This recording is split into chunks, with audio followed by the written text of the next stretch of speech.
Ko'pchilik meni shunchaki kemirib yeydi, lekin shunda A vitamini yaxshi o'zlashtirilmaydi. Meni ozgina yog' bilan birga yeng yoki biroz yog'da dimlab pishiring. Shunda tanangiz ko'proq foyda oladi.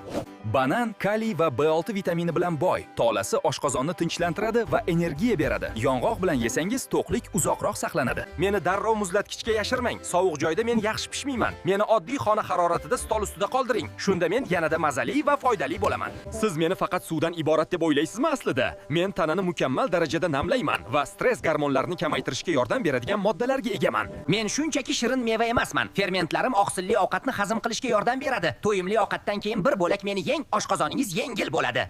Meni toza holda ichmang. Men oshqozon uchun juda kuchli bo'lishim mumkin. Yaxshisi meni iliq suvga qo'shib iching. Shunda men sizga ko'proq foyda keltiraman. Mening kaloriyamdan qo'rqmang. Menda oqsil va tolalar ko'p. Ular tez to'qlik hissini beradi. Meni bitta hovuchda yeng va ochlik tezda yo'qoladi. Foydali ma'lumotlar uchun yurakchani qizartirib qo'ying va obuna bo'lishni unutmang.